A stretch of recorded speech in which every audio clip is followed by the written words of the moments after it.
Guys, thanks for your time. Question for Walker. Given your years of service with the national team, looking at this team from afar, the last couple years, what do you see beyond the technical and the tactical that perhaps is missing at this point? Thanks. Yeah, I don't think there's any denying that some of our performances have fallen short over the past year to 18 months. It's something that us as players, we obviously aren't satisfied with, and it's a big focal point for this camp.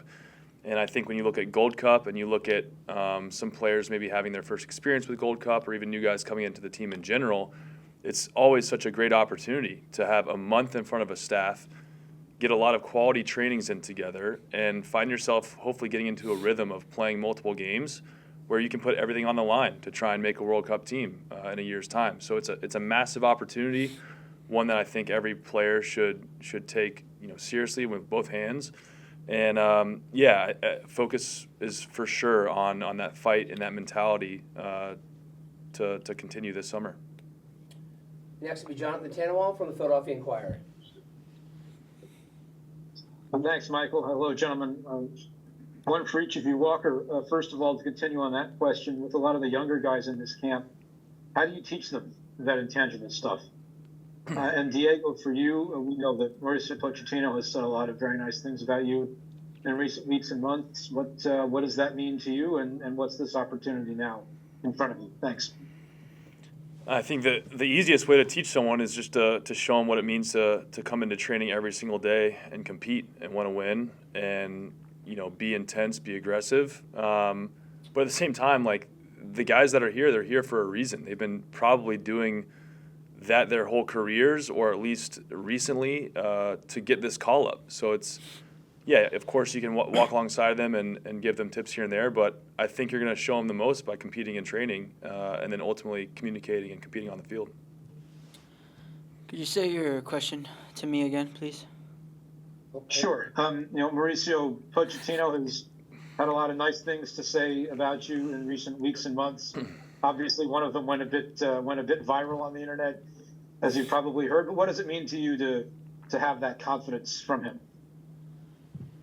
Yeah, I think the confidence allows me to stay comfortable and allows me to express myself on the field, and I think that's one of the biggest things is when there's no added pressure when you come into camp from the coaching staff or from what do they think or what do they expect from you. It's very clear what they want and what their expectations are, and to allow me to fully enjoy myself when I'm out on the field. Next will be Ron Blum from the Associated Press. Hi, Diego. Thanks for doing this. Do you think in January when you played with blood streaming out of a broken nose that sent a signal both to Mauricio and the coaching staff and maybe to other players about the commitment needed on the national team? Yeah, I think it did. I think that experience for me was, I could say life-changing, as it gave me, I think it added an opportunity for me to come back into more camps and show the type of the grit and the hunger that I have to play and represent for my country. And I think, it showcases, Mauricio really liked that about me and really liked the fight that I had. And I think that shows, other players that that's what's needed in this team and to fight through everything. Next will be Paul Tenorio from The Athletic. Thanks, Michael. Hi, Walker. Hi, Diego. I'd love if you both could take a crack at this one. We're coming up on being a year out from the World Cup, and I wondered your perspective when you look at kind of what's been going on recently with the team, as you spoke about earlier, Walker, and the expectation for a home World Cup. What do you think has to happen between now and the start of the World Cup to kind of get this team into the right space, and how much pressure is there on this team to perform next summer at a home World Cup? Thank you. Yeah, I think it starts with our environment every day. Ultimately, I think if you ask anyone to write down 26 names for next year, there'd be a lot of spots that people would objectively say are available. And we as players have to recognize that and take this opportunity that we have each and every day of training, each and every camp that we get called into to try and be one of those spots. And when you set that tone individually and that goal for yourself, and now you have everyone who's in camp trying to do the same thing, that level is gonna go up. And you want us to be more competitive, more feisty on the field. Well, that starts in training, and that starts with us getting onto each other on your team against the opponent. It's just a great challenge, and that's what we have to do to make sure we keep elevating. And second part of your question, Paul, was what now? As far as the pressure, do you think there's pressure on this team? Yeah, I mean, there's always pressure when you play for your national team. There's always pressure when you play as a professional soccer player. It's the job that we chose, and it's the job that, for the most part, if you're at this camp or getting called in, you've thrived under pressure in the past. And so you got to accept that this is part of it, and you want to be the person in that position to have that. So, yeah, sure, there's pressure, but I don't think it's anything that's going to, affect our mentality as a group or as an individual. Next will be Jeff Carlisle from ESPN FC. Thanks, Michael. Hi, guys. My question's for Walker. What's your recovery been like from the head injury that you sustained earlier this season, and to what degree do you maybe even think about it when you step on the field? I mean, are there any lingering thoughts with regard to that? Yeah, it was definitely a longer than expected time to be out with a concussion. Every concussion's different. I learned definitely a lot about it, a lot about how it can work with vestibular issues. And so when you look at like your eyes and your ears and the role that plays into overall like symptoms that you can have, whether it's dizziness, fatigue, it was a lot. And it's not to say that I was down and out for the most part. It was just very minor symptoms, but consistent. And it took a long time to get over. And then, you'd think you'd be back to training, and then you'd introduce headers and something might not go well. And so it was a lot of up and down, but I think that the training staff in Nashville, the coaching staff, teammates, I mean, they did a great job just keeping me kind of level-headed and understanding like it is a process. And I think for me, when I fully accepted that sometimes, as an athlete, you're always looking to how can I get back as soon as I can? How can I get better faster? And I had to accept that sometimes doing less and not trying to work so hard is the fastest way back. And that's a hard lesson for me. It's a hard lesson as an athlete. But then, yes, things slowly started, getting better, and it got to the point where I was like, man, I might be able to put myself in position to be on this roster in the summer. Started training probably 2 weeks ago and started to get some minutes in games over the past 2 weeks, and ultimately had the first 90 in the past 2 months this past weekend. So really happy that time-wise it worked out to get back, but it's definitely, concussions are different. It's different for everyone, and this one certainly took longer than I would have hoped, but I'm glad that now I'm back, and I don't think twice about it now that I've played a couple games. We'll go to Doug McIntyre from Fox. Thanks, Michael. Walker, good to see you back. Good to see both of you guys. I wanted to ask both of you about Patrick Agyemang. Diego, you've been in all three camps with him this year. In January, you both talked about, how nervous you are, how it was a new experience for you. How have you seen him kind of grow and evolve in terms of confidence, comfort from January to now? And Walker, just as a defender, what makes Patrick hard to defend against? Thanks, guys. I'll go first. Yeah. Yeah, I think Patrick and I have gotten along off the field, with these three camps and also keeping in touch, throughout the season. And I think I've seen him, become a top forward. I think the confidence in him has grown, and he's shown it, right? He's performing back at Charlotte, and I think he's performing here with the national team, and he's getting the opportunities. So it's glad to see that, somebody else that has been at every camp with me has done the same thing that I've done and is showcasing themselves. Yeah, I think with Pat, you look at a forward and you can tell when they're confident. They start taking their chances a little bit better. They're more energized to make those extra runs on both sides of the ball. And that's what he's doing right now. He's in good form, obviously scoring some key goals for Charlotte. And as a defender, he uses his body very well. He loves that role where he can just get both of his arms, try and pin you, and use that role in speed to try and break away. But I think people are maybe overlooking his finishing as well. He gets into really good spots in the box, and he's making these finishes that maybe aren't as easy look pretty easy. So that's what you expect when a forward is on their game, and he's certainly been in good form as of late, and so we hope that can continue this summer. We'll go to Henry Bushnell from Yahoo. Thanks, Michael. Thanks, Walker and Diego, for your time. Diego, you've been in the last 3 national team camps. At the beginning of this one, has the tone from the coaching staff been any different? Has the message been any different, given what happened in the games in March and some of the frustration coming out of that? No, not in particular. I think for me, it's been, the coaching staff has really been, honest and direct with me about what their expectations are with me and what they want. And I think for me, it's continuing to do, what I do and create and score goals and get assists. I think it's pretty simple for me, and to continue to, work both sides of the ball and do what I do. So I think it's been, the same message for me. We'll go to Charlie Bone from MLSsoccer.com. Thanks, guys. This is for both of you. Even though I know, Walker, you probably have a little bit of a longer view on it. It seems like over the years, maybe over the decades, the leadership's approach to MLS at the national team level has sort of evolved. Sometimes it felt like players were expected to go to Europe to become members of the program and that sort of thing. And now it feels like Poch has really opened the door to MLS and it's maybe shifted the attitude. So I wondered what your perspective on that is. Does it help you guys knowing that you're going to get a look regardless of the league you're in?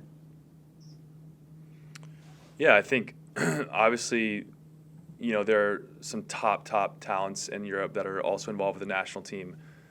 And sometimes you would think, oh, some MLS guys might get overlooked. And certainly the tone since Poch has stepped in is, I don't care where you play. I just want to follow you with your club team, watch your form with your club, and make sure that when you're in camp that you're contributing and playing at a high level. And I don't think that messaging was that different, honestly, in the last regime either. Like, we had a lot of MLS guys that were also involved, and you felt like you still had a chance.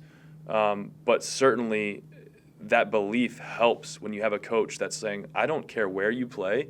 I care what you do when you show up here, how you perform, and I'm going to evaluate you on that. And that's refreshing to hear. It's refreshing to see, and also the fact that it's not just words, right? He's calling in a lot of these MLS guys that have had, good seasons, been in good form, and then also same thing, calling in the European guys who are in good form and playing well. So that's the way it should be. I think for both sides should be equal treatment on your form, and I think he's been pretty clear with that expectation. Just a point of information, Charlie, since Mauricio took over, 59 different players have been called in through now the 5th camp since they began in October. We'll continue with Alex Calabresi. Thanks, Michael. Hey, guys, I've got a quick one for both of you. Walker, you've been around a lot of the different MLS facilities throughout the league with your time with the national team. I'm curious what your impressions are of this training center here in Chicago and how it stacks up. And then for Diego, I know you've known Brian Gutierrez for quite some time. Have you had any opportunities to connect with him when you're all at the facility here? There you go. Yeah, I was able to catch up with him today, and it's awesome to see a good friend like Brian and connect with him, and he's killing it as well. So it's good to see good friends and people that you're close with. Yeah. It's been incredible to see, honestly, the growth of these training facilities over the past 5 years, 10 years especially. It's just night and day different from when I came into the league, and Chicago, it's certainly one of the nicest ones I've been around. It's expansive, it's big, it's practical. There's everything that you need from a recovery standpoint, from a gym standpoint. The fields are great. So they're really not lacking for much. And also we saw the announcement with the stadium coming. So it sounds like ownership and kind of trends here in Chicago in terms of development of this sport through the fire is on the right track. And we're really happy to be able to train at the new facility. Awesome. Thanks, guys. We'll take a few more questions. Next will be Sanjay Sujan-Thakumar. Thanks, Michael. Thanks, guys, for your time. One for each of you. Diego, in March and even before that, it's been a struggle for this team to create chances and score goals. There's obviously a lot of guys missing from March, but there's still a big opportunity for you and other attacking players in this camp. What do you think needs to happen for this team to be more dangerous in the final third? And you mentioned coaching staff expectations for you in particular. Like, Is there any specific example you can give of instructions for you, what they're looking for from you in the final third?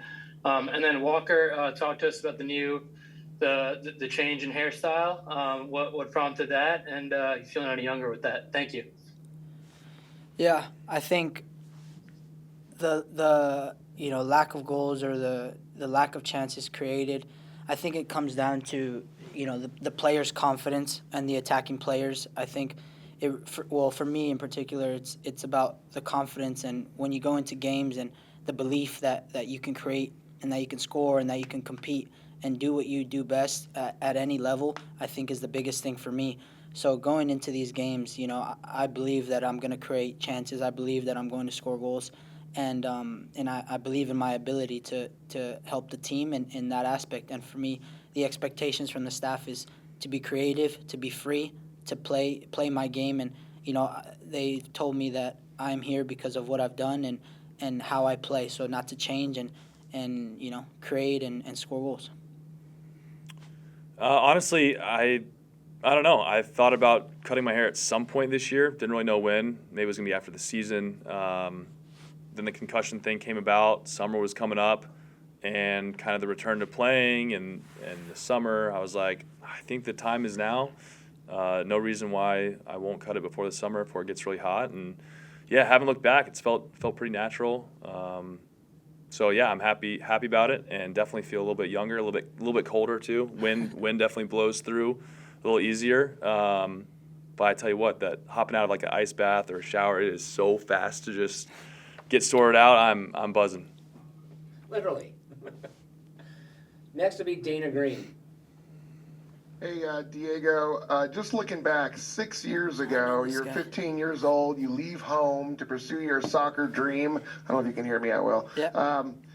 And here you are, 21 years old, another call up, reaching the pinnacle of American soccer, making the U.S. national team. What does that mean to you to get this far in your career at such a young age? And how has Real Salt Lake, being with them the last several years, kind of helped you advance to this level? Yeah, I think for me personally, it's an honor, and I'm extremely grateful and blessed to be able to be at this moment in my life. Through all the sacrifices that I've took, leaving home and moving all around to different states at such a young age, it's cool to see that sacrifices and risks are I'm being rewarded and for the things that I've done. And for Real, yeah, they've given me a platform the past 3 years that has allowed me to express myself, whether that's the staff, the community, the fans, anyone who's Utah, the state in general has given me the platform and the freedom to just be comfortable and shown me support on and off the field. So it's been extremely, blessed to have the people of Utah have my back through everything. And do you think if you do make the U.S. Or you make the World Cup team that you're going to be the most famous Diego Luna, not that actor guy? I'd hope so, yeah. Maybe I can overtake them, but yeah, we'll see. We'll go to Alex Abdos. Hi, guys. This is for whoever feels most equipped to answer. This is Serginho Dest's first time back in camp, first time under Pochettino. After sort of a long-term injury, he was obviously a big part of the team before, brought kind of a different dynamic to the back line. How has he looked so far in training, and how important is he to the way the U.S. wants to play going forward? Yeah, Serge is awesome, man. He's such a fun guy, a fun teammate to play with. It's great to see him out playing again. He's been in training. He's looking good. Feet are as good as ever. He's got all the tricks always. But yeah, he's good. I think he's also growing up a little bit as well. I think he's maturing. He's been such a good teammate, and honestly, we're all so happy and support each other when things like this happen. It's fun to see kind of how the mentality can grow during such a hard injury to overcome, and he's definitely seems to have matured through this injury, and now I'm just super happy to have him back and involved with the team. Last question today comes from Andrew Jones. Thanks, Michael. As always, first for you, Walker, what it's like playing with Diego and playing against him with his low center of gravity and just touch and fearlessness. And Diego, what's it like playing against Walker when you play against this mountain right here? I'll go first. It's easy. Nah, it's awesome. I think it goes back down to the competitive nature where you go into training and one-on-one duels or small-sided and you're fighting for every ball. And it's just about like competing. And I think I'll take him on a couple times. He'll stop me a good amount of times. So I think it's just about competing, and I think that's what makes each other better when I'm getting upset that I can't get by him, or when I'm getting by him and he's losing his head. So I think that's the fun part, and when it comes down to competing is making each other better. Not to mention us combining, though, on the attacking side, Dude. Little 1-2s, little flicks. Don't sleep on the center backs, man.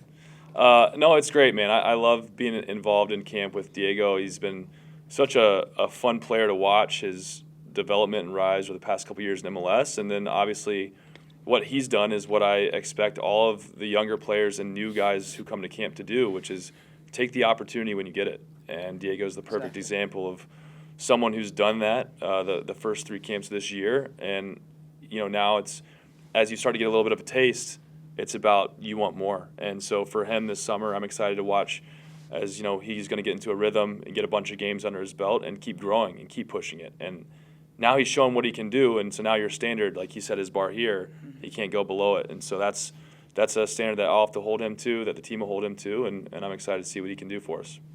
That Moon Boy image he got is really.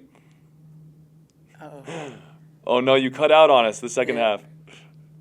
My bad, Sorry. Andrew. No problem. I was just saying that Moon Boy image that he has is pretty entertaining, right? Yeah, I think it's cool to have a nickname behind you and something that you can grow a fan base with and stuff. So I think it's exciting and yeah. We're gonna go back and look at the video and make sure we're not sleeping on the center back.